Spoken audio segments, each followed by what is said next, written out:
You've named your lineups, had the night to think about them. Is there anything you want to rethink before the game starts, like extra ruckman or extra defenders? Ken, is there anything you're thinking?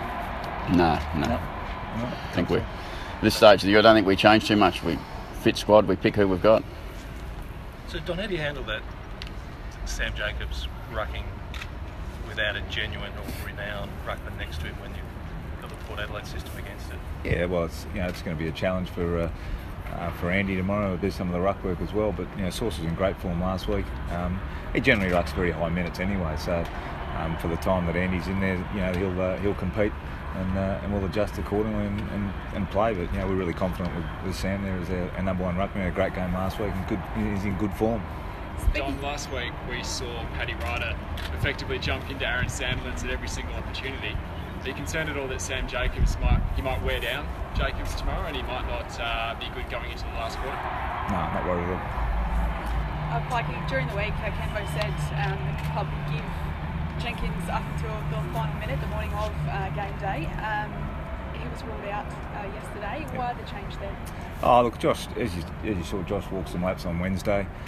We had a run with him yesterday morning, and he was still sore and ginger, and it was clear that he wasn't going to be available this week. So we just made the decision to not pick him and get him ready for the following week.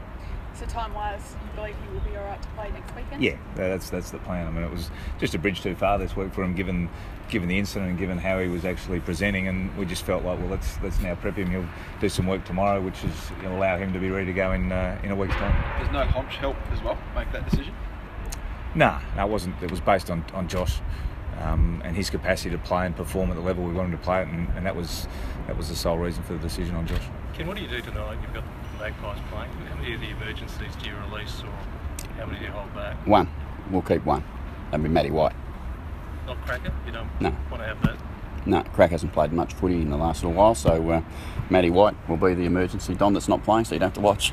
All right. In terms of Cracker as an option that you've now put out of the way, what are you going to do in that defence without Honch and the spectre of what Eddie Betts does in Showdown? What rethink will you be doing there? We spent a lot of time thinking about Eddie and Tex and all the boys up there. They're a great forward-line group. We know what we're up against. We know how challenging it'll be for us. But as we were last week, we were able to send Jackson back there, and he's basically played his whole football career as a key back. So it's an easy fill for us probably in that space. And we've got great faith in the young blokes who have been out there playing at the moment, and we get to bring Hamish back in. So obviously a really important and experienced player. So you prefer to keep the same system, just replace Honch rather than rethink the whole? Yeah, no, absolutely. We're happy with the way that group have been performing, so we feel less disruption is best.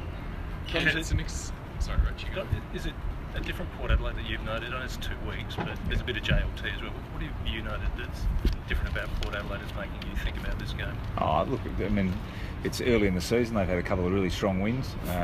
Clearly, the win against Sydney was a high-quality win against good opposition away. So, they've made some changes to some of the way they're playing from last season, and but it's early days, and we get an opportunity tomorrow night to play a good side, and in a big game, Showdown, they've always got an extra little feel to them. So, look forward to it. Ken, it's an exciting game with 3 Showdown debutants. What do you say to the boys before the game? Look, to be honest, the Showdown build-up and everything else is for the fans, and that's what it should be. For us, it's so much more about just trying to play against a high-quality opponent who we obviously all know are right at the top of the table with the competition. So we look forward to that and testing what we've been doing, and those players have got to do the same thing. And I spoke to them this morning, it's exactly that. We're not here to do anything different because it's a Showdown. We're here to try and continue doing what we've been doing and see if we can improve again. Have you noticed anything in those 3? There's always the question of how a player handles the week, and they all have different routines. Different No, not at all, Rich. We've been really balanced. I think we've had a really strong focus on ourselves in the whole through the whole pre-season and in the early part of this season. So we're really keen to make sure we stay in that space. There's a bit of talk early in the pre-season about chairman rocking the boat in finals or bust, and do you sit back now 2-0 after 2 pretty good wins and say, well, how funny it is that the tables are turned a bit? All of a sudden the talk's not around as much? No, that's what footy is. As I said, I've been around a long time. You know what to expect and what not to expect. As I said, all the way through, David, Keith, myself have always been on the same page with what we set out at the start of the year to try and do, and that's no different now because we're 2 rounds in. It's a long way to go. Ken, how close was Justin Pinner to playing tomorrow? Oh, really close. He was playing in the SANFL, so he's obviously fit and available. We just thought he needed some game time, and I think that's, at this stage, is a pretty good thing to do, is to make sure you get a player as fit as you possibly can for the long term, not just for the one game. Just the thing, like obviously you're 2-0, you don't want to make too many unforced changes to that side. No, it's all about Jasper as much as anything. It's about having to get him in the preparation that he needs, because we know he's a high quality player. If Jasper was fit and had played the last 3 or 4 weeks, he'd be in the side, because he's a great player.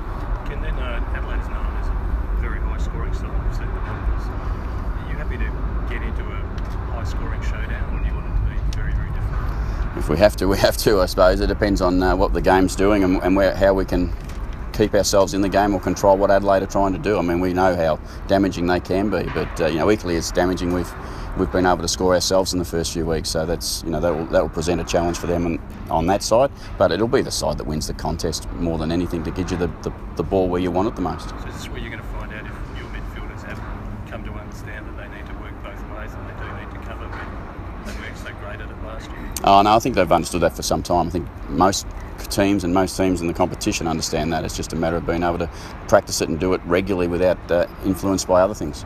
Would you like a showdown? You like to see Adelaide play high scoring? I think the concept of what sort of game it'll be is always a nice talking point, but I don't think that's the reality. The game will present what it presents, and it could be an arm wrestle. It could open up. I mean, a lot of games tend to open up at that point.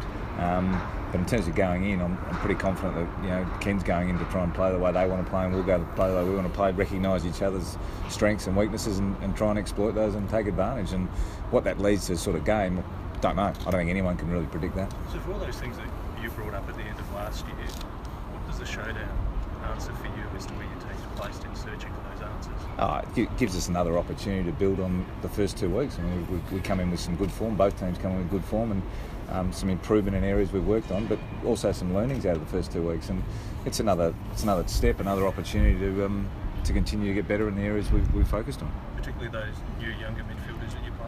Yeah, and that's all part of their journey and their learning. And tomorrow's another opportunity against an opponent that's in good form. Don, how do you go about combating that Port Adelaide midfield? Obviously, Pal, Pepper, Wines, Boak, Eva, been in fantastic form in the first couple of weeks. How do you go about limiting their influence tomorrow night? Well, as Ken said, it's about the contest, and that starts whether it be at centre bounce or stoppage, or and we recognise they've got some high talented individuals there, and we've got a midfield which has stood up really well in the first couple of weeks, and it's another opportunity, another step for them, and how they want to be seen and how they want to play their footy. Don, the first quarters of the first 2 rounds, the Crows -6, Port +5. Are you concerned at all about the slow starts, and have you done anything to address them this week? Sorry, -6 in goals conceded. Oh, okay. No, look, that's just the way those games evolved. I thought we had our chances against GWS early. Last week was Hawthorn played really well in the first quarter, and as I spoke about afterwards, I thought we were probably just a bit off. And to the players' credit, they adjusted and adapted and were able to come back. But it's not something we've spoken about now. Don, have you sensed any different mood in the group because you're playing Port, or do you agree with Ken that the vibe is more for the fans? Yeah, I think it's an external thing. I think both clubs recognise we're playing for 4 points, and there's a little bit extra on it because it is a local derby game, showdown. So it's there's that little bit extra to it, but the players don't really go about any different. They prepare as they normally do, and so no real change. Don, you touched on Otto before and how he's managed to play a bit of everything in the first 2 weeks. How impressed have you been with him, how he's slotted so seamlessly in after 2 years essentially out of age?